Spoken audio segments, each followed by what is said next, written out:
Assalamualaikum teman-teman dan sahabat tani semuanya. Di video ini saya akan bahas tentang pupuk organik.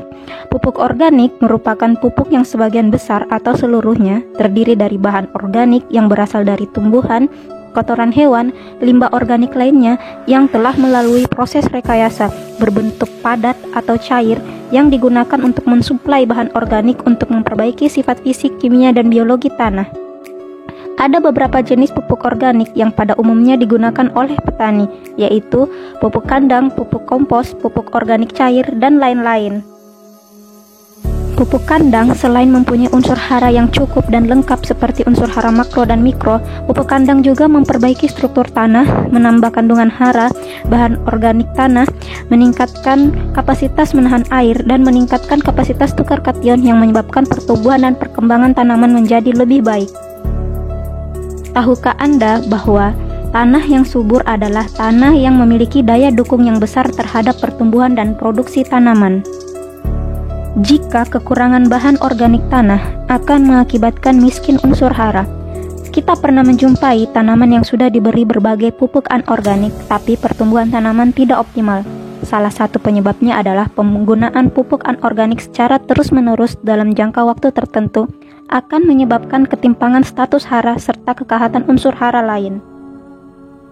Jika kita tidak kembali pada penggunaan pupuk yang ramah lingkungan, kedepannya akan banyak lahan-lahan kelas 1 yang dulunya sangat sesuai untuk budidaya pertanian akan berubah menjadi lahan marginal dan berkurangnya pendapatan petani akibat kesalahan dalam manajemen fungsi lahan. Oleh karena itu, perlu kepedulian kita semua terhadap kelestarian fungsi tanah agar keberlanjutan budidaya pertanian dapat terjaga dan hasil melimpah. Pupuk organik juga dapat meningkatkan kehijauan daun, merangsang pertumbuhan akar, batang, dan daun, menggemburkan dan menyuburkan tanah, meningkatkan produktivitas tanaman, serta dapat mempertahankan stabilitas produksi tanaman pada sistem usaha tani yang intensif. Pada umumnya, ada beberapa contoh cara pembuatan pupuk organik dari beberapa bahan organik, salah satunya dengan menggunakan kotoran sapi. Dengan dekomposer dan air, dosis dekomposer dan air disesuaikan pada label yang tertera.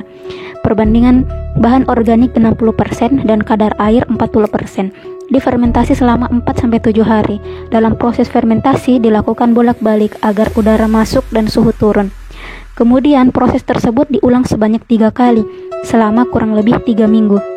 Setelah itu, bahan organik berwarna kehitaman, tidak berbau menyengat dan kering.